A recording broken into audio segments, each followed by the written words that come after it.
من يهده الله فلا مضل له ومن يضلله فلا هادي له وأشهد أن لا إله إلا الله وحده لا شريك له وأشهد أن محمدا عبده ورسوله أما بعد فإن خير الحديث كتاب الله وخير الهدي هدي محمد صلى الله عليه وسلم وشر الأمور محدثاتها وكل محدثة بدعة وكل بدعة ضلالة وكل ضلالة في النار. أعوذ بالله من الشيطان الرجيم. بسم الله الرحمن الرحيم. يا أيها الذين آمنوا اتقوا الله حق تقاته ولا تموتن إلا وأنتم مسلمون. يا أيها الناس اتقوا ربكم الذي خلقكم من نفس واحدة وخلق منها زوجها وبث منهما رجالا كثيرا ونساء واتقوا الله الذي تساءلون به والأرحام إن الله كان عليكم رقيبا. يا أيها الذين آمنوا اتقوا الله وقولوا قولا سديدا يصلح لكم أعمالكم ويغفر لكم ذنوبكم ومن يطع الله ورسوله فقد فاز فوزا عظيما. قال الله تبارك وتعالى أعوذ بالله من الشيطان الرجيم. بسم الله الرحمن الرحيم. قال والقرآن المجيد بل عجبوا أن جاءهم منذر منهم فقال الكافرون هذا شيء عجيب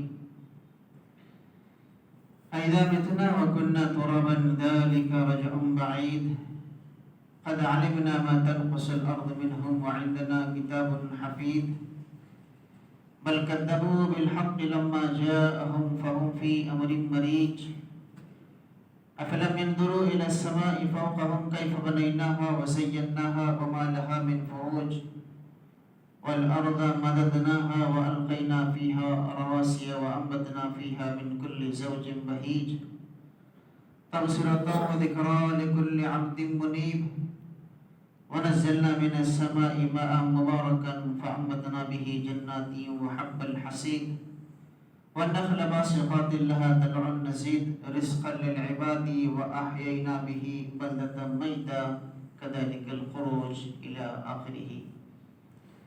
رب اشرح لي صدري ويسر لي أمري واحلل عقدة من لساني يفقهوا قولي. قالوا سبحانك لا علم لنا إلا ما علمتنا إنك أنت العليم الحكيم. وعن أبي هريرة رضي الله تعالى عنه قال قال رسول الله صلى الله عليه وسلم لا يؤمن أحدكم حتى أكون أحب إليه من والده وولده والناس أجمعين.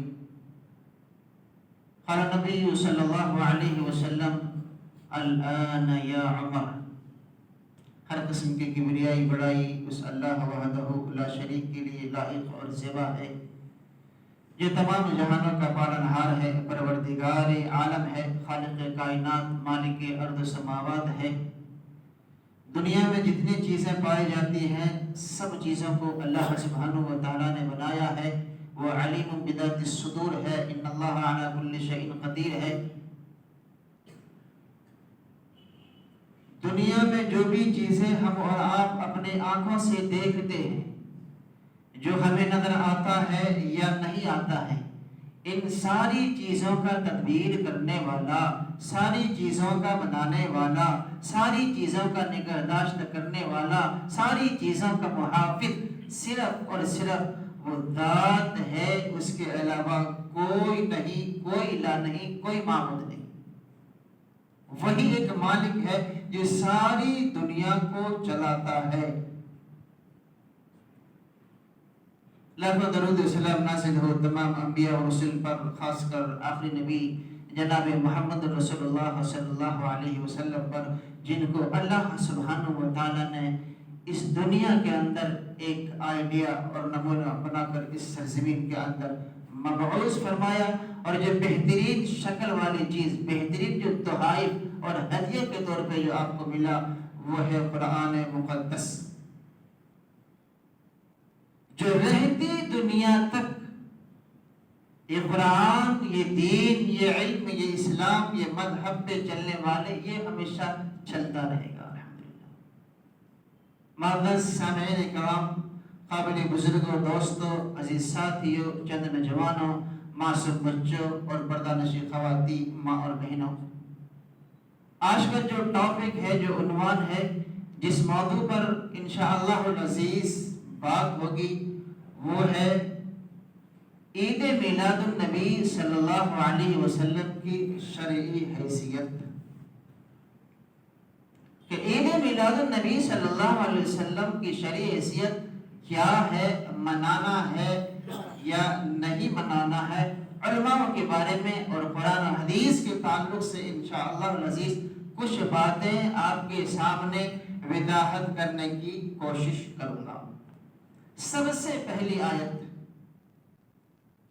جو قرآن کریم کے اندر اللہ سبحانہ و تعالیٰ ارشاد فرماتا ہے، پارہ نمبر 3، سورہ نمبر 3، آیت نمبر 31، 3 پہ 1 یعنی کہ 31۔ اس آیت کریمہ میں اللہ سبحانہ و تعالیٰ ارشاد فرماتا ہے، قل ان کنتم تحبون اللہ فاتبعونی یحببکم اللہ ویغفر لکم ذنوبکم واللہ غفور رحیم۔ اس آیت کریمہ سے ہمیں اس بات کا پتہ چلتا ہے کہ اللہ کی محبت، رسول کی محبت، اللہ کی اطاعت، رسول کی اطاعت جب تک ہمارے دلوں کے اندر نہ آئے تب تک ہمارا ایمان مکمل نہیں ہو سکتا ہے۔ جب اللہ سے لو لگائیں گے، نبی اکرم صلی اللہ علیہ وسلم کی سنت کے مطابق اپنی زندگی کو گزاریں گے، تب جا کر ہمارا ایمان کامل، مکمل اور درست ہوگا۔ جب نبی کے خلاف والی بات آ جائے گی، بغاوت والی آ جائے گی، مخالفت والی بات آ جائے گی تو ہمارا ایمان مکمل نہیں ہوگا، ہم مذہب اسلام سے بالکل خالی ہو جائیں گے، جس طرح سے لوگ دائرے اسلام کے اندر سے خارج ہو جاتے ہیں۔ اسی لیے قرآن کریم کے اندر اللہ سبحانہ و تعالیٰ ارشاد فرماتا ہے، یا ایھا الذین آمنوا ادخلوا فی السلم کافہ، اے ایمان والو، اے مسلمانوں، اے اسلام پر چلنے والوں، تم اسلام پر پورے کے پورے داخل ہو جاؤ، ذرہ برابر بھی گنجائش والی بات مت رکھو، پورے طریقے سے تم اسلام کے اندر داخل ہو جاؤ، اسلام کو اپنانے والے بن جاؤ، مذہب اسلام پر چلنے والا بن جاؤ، جس سنت کو نبی نے کی ہے، جو چیز اللہ سبحانہ و تعالیٰ نے ہمیں عطا کیا ہے، اس پر عمل کرنے والا بن جاؤ، پورے کے پورے داخل ہو جاؤ، ذرہ بھی اس میں شک اور شبہ والی بات کو نہ رکھو۔ اب آئیے اس کی تفسیر میں علماء محدثین، علماء محققین کیا لکھتے ہیں۔ قل ان کنتم تحبون اللہ فاتبعونی یحببکم اللہ ویغفر لکم ذنوبکم واللہ غفور رحیم۔ کہہ دیجئے اگر تم اللہ سے محبت رکھتے ہو تو میری تابعداری کرو، خود اللہ سبحانہ و تعالیٰ تم سے محبت کرے گا، تمہیں محبوب بنا لے گا اور تمہارے گناہوں کو بخش دے گا، ذنوب تمہارے گناہوں کو مٹا دے گا، واللہ غفور الرحیم، اور اللہ سبحانہ و تعالیٰ زبردست مغفرت کرنے والا ہے، زبردست تمہارے ساتھ مہربانی کرنے والا ہے، زبردست مہربان ہے وہ ذات، بشرطے کہ تم اللہ کے بتائے ہوئے طریقے کو اپناؤ گے تب جا کر یہ ہوگا۔ اگر اللہ کے بتائے ہوئے طریقے کو نہیں اپناؤ گے تو تم گناہوں کے دلدل میں پھنس جاؤ گے اور وہاں سے نکلنا تمہارے لیے لامحال محال ہوگا، وہاں سے تم نکل نہیں سکو گے۔ صحیح بخاری میں حضرت انس بن مالک رضی اللہ تعالی عنہ سے روایت ہے، باب کتاب الایمان، حدیث نمبر 15، لا يؤمن احدكم حتى اكون احب اليه من والده وولده والناس اجمعین۔ اس حدیث کو روایت کرنے والے ہیں انس بن مالک رضی اللہ تعالی عنہ۔ صحابی رسول صلی اللہ علیہ وسلم ہیں، اللہ کے نبی صلی اللہ علیہ وسلم کی خدمت میں آپ ہمیشہ لگا رہتے تھے، کبھی وضو کے لیے، کبھی نہانے کے لیے، کبھی مسواک کے لیے۔ انس بن مالک رضی اللہ تعالیٰ عنہ پیش و پیش نبی اکرم صلی اللہ علیہ وسلم کے لیے کیا کرتے تھے؟ خدمت خلق۔ اور جہاں تک میسر ہوتا تھا آپ کو، جہاں تک آپ کے مقدر میں اللہ سبحانہ و تعالیٰ نے لکھی تھی، آپ نبی اکرم صلی اللہ علیہ وسلم کی خدمت میں لگے رہتے۔ وہ صحابی انس بن مالک رضی اللہ تعالیٰ عنہ کہتے ہیں لا یؤمن احدکم، تم میں سے کوئی شخص اس وقت تک مومن نہیں ہو سکتا یا اس کے نزدیک مومن نہیں ہو سکتا کہ اس کے ماں باپ آل اولاد سے کہیں بڑھ کر، اس کے ماں باپ اور آل اولاد سے کہیں بڑھ کر تم اللہ کے نبی سے محبت اگر نہیں کرو گے تو تمہارا ایمان مکمل نہیں ہوگا۔ من والدہ ووالدہ والناس اجمعین، دنیا کے ساری لوگوں سے، یہاں تک کہ اپنی بیوی بچوں سے بڑھ کر جب تم اللہ کے نبی صلی اللہ علیہ وسلم سے محبت نہیں کرو گے تمہارا ایمان مکمل نہیں ہوگا۔ اس میں فرماتے ہیں دوسری حدیث کے اندر، یہ بھی صحیح بخاری کے اندر موجود ہے، اس کے راوی بھی حضرت انس بن مالک رضی اللہ تعالیٰ عنہ ہے۔ اللہ کے رسول صلی اللہ علیہ وسلم نے ارشاد فرمایا ثلاث من كن فيه وجد حلاوة الإيمان من كان الله ورسوله أحب إليه مما سواهما۔ جس شخص میں تین خصلتیں پائی جائے، تین خصلتیں پیدا ہو جائے، وہ ایمان کی حلاوت، مٹھاس اور شیریں کو محسوس کرتا ہے۔ پھر ان تین خصلتوں میں سب سے پہلی خصلت یہ بتائی کہ من کان اللہ ورسولہ احب الیہ مما سواہما، صحیح بخاری کتاب الایمان باب حلاوت الایمان۔ جس شخص کے اندر یا جس شخص کے نزدیک اللہ اور اس کے رسول کائنات صلی اللہ علیہ وسلم کی ہر چیز سے زیادہ محبوب نہ ہو جاؤ، وہ اس کا عمل قابل قبول نہ ہو۔ جب تک محبوب عمل ہو اللہ سبحانہ و تعالیٰ اس کے اعمال کو قابل قبول کرتا ہے۔ اگر محبوب عمل والی بات نہ ہو تو اللہ سبحانہ و تعالیٰ پیپر کے ذریعے، کپڑے کے ذریعے لپیٹ کر اس کے منہ کے اندر مار دیتا ہے۔ حتیٰ اس سجل للکتب، ریاکاری کے لیے، شہرت کے لیے، اگر ہم نماز پڑھتے ہیں ریاکاری کے لیے، صدقہ دیتے ہیں ریاکاری کے لیے، زکوٰۃ دیتے ہیں، تو ایسے ریاکاری کے واسطے، ایسے صدقات کو، ایسے نماز کو قطع کس سجل للکتب اللہ سبحانہ و تعالیٰ لپیٹ کر ہمارے چہرے کے اندر مار دیتا ہے۔ اللہ اکبر۔ جو بھی عمل ہو خالص اللہ کے لیے ہو، نیت ہماری بہترین ہو۔ صحیح مشکات کے اندر ایک حدیث ہے اور سب سے پہلی حدیث ہے، اللہ کے نبی جناب محمد رسول اللہ صلی اللہ علیہ وسلم ارشاد فرماتے ہیں انما الاعمال بالنیات، کہ اعمال کا دار و مدار نیتوں پر ہے۔ تیسری حدیث، اور یہ صحیح بخاری کے اندر بھی موجود ہے، حضرت عبداللہ بن ہشام رضی اللہ تعالی عنہ بیان فرماتے ہیں کہ ہم نبی اکرم صلی اللہ علیہ وسلم کے ساتھ تھے اور آپ علیہ السلام نے حضرت عمر بن خطاب رضی اللہ تعالی عنہ کے ہاتھ کو پکڑے ہوئے تھے۔ آپ حضرت عمر رضی اللہ تعالی عنہ نے عرض کیا، اے اللہ کے رسول صلی اللہ علیہ وسلم، آپ مجھے میری اپنی جان کے سوا دنیا کی ہر چیز سے زیادہ محبوب ہیں، میں آپ کو بہت زیادہ پسند کرتا ہوں، آپ سے مجھے لول ہے، آپ سے میں محبت کرتا ہوں۔ تو اللہ کے نبی صلی اللہ علیہ وسلم ارشاد فرماتے لا والذی نفسی بیدہ حتی اکون احب الیک من نفسک، اس ذات کی قسم جس کے ہاتھ میں میری جان ہے، جب تک تیری جان سے بھی زیادہ تجھے محبوب نہ ہو جاؤں اس وقت تک اللہ سبحانہ و تعالیٰ تمہارے اعمال کو قبول نہیں کرتا۔ مذکورہ تین احادیث مبارکہ میں یہ بات عائد ہے کہ اللہ کے رسول صلی اللہ علیہ وسلم کی صحبت، محبت جس شخص کے دل میں اپنی جان، ماں باپ، آل اولاد اور تمام لوگوں سے زیادہ نہ ہو جائے تب تک وہ آدمی کامل مومن نہیں بن سکتا۔ حضرت عمر بن خطاب رضی اللہ تعالی عنہ بیان کرتے ہیں اللہ کے رسول صلی اللہ علیہ وسلم نے ارشاد فرمایا جس کی جو نیت ہوگی اس نیت کے مطابق اللہ سبحانہ و تعالیٰ اس کو اجر سے نوازے گا. جس کی نیت ہجرت کی ہوگی تو اس ہجرت کی نیت کے مطابق اللہ سبحانہ و تعالیٰ اسے اجر سے نوازے گا.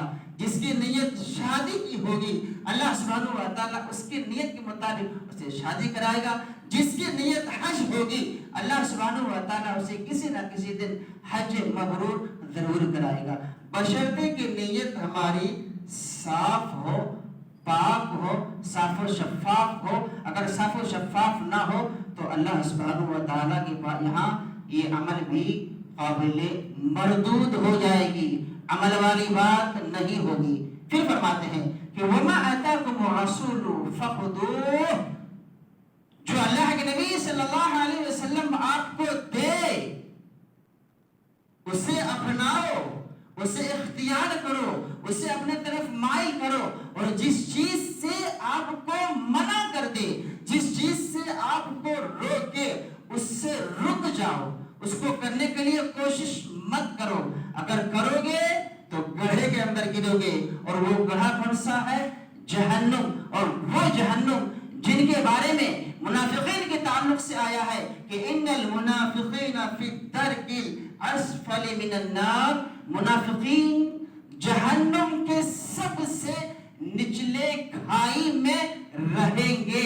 اگر نبی کے سنت کو اپناؤ گے تو ٹھیک ہے، اور نبی کے سنت کو نہیں اپناؤ گے تو جہنم کے گڑھوں میں جانا پڑے گا. اسی کو فرمایا کہ وَمَا آتَاكُمُ الرَّسُولُ فَخُذُوهُ، نبی اکرم صلی اللہ علیہ وسلم جو دے اسے لے لو، اور جس چیز سے آپ کو منع کرے اس سے رک جاؤ. عن ابي هريره رضي الله تعالى عنه قال قال رسول الله صلى الله عليه وسلم اي الاعمال افضل واي الاعمال خير قال ايمان بالله ورسوله ثم اي یا رسول اللہ صلی اللہ علیہ وسلم قال الجہاد. سیدنا ابا ہریرہ رضی اللہ تعالی عنہ بیان کرتے ہیں اللہ کے رسول صلی اللہ علیہ وسلم سے سوال کیا گیا کون سا عمل سب سے زیادہ فضیلت والا، کون سا عمل سب سے زیادہ اشرف والا؟ اللہ کے نبی صلی اللہ علیہ وسلم ارشاد فرماتے ہیں کہ وقت پر نماز پڑھنا. قال الجہاد، پھر کہا اے اللہ کے رسول صلی اللہ علیہ وسلم کون سا عمل سب سے افضل ہے؟ اللہ کے نبی صلی اللہ علیہ وسلم ارشاد فرماتے ہیں الجہاد، اللہ کے راستے میں نکل جانا. جہاد سے مراد یہ نہیں کہ صرف مارا پیٹی ہونا، نہیں، اللہ کے دین کے خاطر اپنے آپ کو گھر بار سے چھوڑ دینا، اللہ کے دین کے واسطے اپنے آپ کو دین میں لٹا دینا. آخری بات جو آئی کہ حج مبرور، وہ حج جو ان کی نیت میں صرف حج مبرور ہو، خالص اللہ کے لیے کرتا ہو، اس کی نیت نہیں ہو، وہاں پہ خرید و فروخت کا معاملات نہ ہو، صرف ڈرتا ہو تو اللہ کے لیے، اور حج کرتا ہو تو صرف اللہ کے لیے، تو ایسی نیت والوں کو حج مبرور کہا جاتا ہے. اور یہ حج مبرور ہر کوئی نہیں کرتا ہے، کچھ لوگ ایسے ہیں جو دکھاوے کے لیے بھی حج کرتے ہیں. اللہ ہم سب کو ان چیزوں سے محفوظ رکھے. اب آئیے عید میلاد النبی کی شرعی حیثیت کو جانیے، کیونکہ آج لوگوں نے من گھڑت بدعات و خرافات رسول اکرم صلی اللہ علیہ وسلم کے نام کو محبت کا اندازہ بتایا ہے. سال بھر رسول اللہ صلی اللہ علیہ وسلم کی مخالفت، نافرمانی کی جاتی ہے، اور جو ہی 12 ربیع الاول آپ علیہ السلام کی پیدائش کا دن آتا ہے جشن منانا شروع کر دیتے ہیں. کسی بھی حدیث کے اندر، قرآن کے اندر، کسی بھی نسخے کے اندر آپ کو یہ الفاظ نہیں ملے گا کہ اللہ کے رسول صلی اللہ علیہ وسلم کی پیدائش 12 کو ہوئی ہے. 12 کو نبی اکرم صلی اللہ علیہ وسلم اس دنیا سے آپ کو منتقل ہوئے، اس دنیا سے آپ کچھ فرمائے. اب سوچنا یہ ہے ہمیں کہ محبت رسول کا یہ اندازہ قرآن و حدیث، صحابہ، تابعین، تبع تابعین، محدث اعدام کے زمانے میں کیا یہ چیز موجود تھی یا نہیں؟ سب سے پہلی بات، ہم اور آپ جس پیر کے نام سے زیادہ جانے جاتے ہیں، شیخ عبد القادر جیلانی رحمت اللہ علیہ، جس کو پیر طریقت کہا جاتا ہے، جس کو غوث اعظم کے نام سے جانے جاتے ہیں۔ شیخ عبد القادر جیلانی رحمت اللہ علیہ وہ اپنے کتاب کے اندر، ان کا ایک کتاب ہے جن کا نام غنیت الطالبین ہے، شیخ عبد القادر جیلانی رحمت اللہ علیہ اپنے کتاب کے اندر تدریج کرتے ہیں، لکھتے ہیں آپ کہ نبی اکرم صلی اللہ علیہ وسلم کی پیدائش 10 محرم کو ہے۔ اختلافات بات ہے، کوئی 9 کو بتاتے ہیں، کوئی 12 بتاتے ہیں، کوئی 18 بتاتے ہیں، کوئی 22 بتاتے ہیں، لیکن زیادہ جو راجح قول ہے، محققین کا جو اتفاق ہے اس پر کہ اللہ کے نبی صلی اللہ علیہ وسلم کی پیدائش 9 ربیع الاول کو ہوئی اور آپ اس دنیا سے 12 ربیع الاول کو کچھ فرمائے۔ اللہ اکبر۔ تو جہاں خوشی اور غمی شامل ہو جائے تو بھاری کون ہوگا بھائی؟ غمی ہوگا نا۔ جہاں پہ خوشی اور غم والی بات آ جائے، یعنی دنیا کا اگر ایک آدمی آتا ہے پھر اسی دن وہ شخص چلا جاتا ہے تو کون ماتر والی ہوگا؟ غم، خوشی کم ہو جائے گی۔ اللہ کے نبی صلی اللہ علیہ وسلم اگر 12 ربیع الاول کو پیدا ہوتے اور پھر اللہ سبحانہ و تعالیٰ نے آپ کو اسی دن اس دنیا سے کوچ فرمایا تو غم ہونا چاہیے، خوشی کا ماحول نہیں ہونا چاہیے۔ اب آئیے امام مالک رحمت اللہ علیہ جو سب سے بڑے آپ محدث ہیں، آپ لکھتے ہیں کہ نبی اکرم صلی اللہ علیہ وسلم کی پیدائش 12 ربیع الاول کو نہیں بلکہ 9 ربیع الاول کو ہے آپ کی،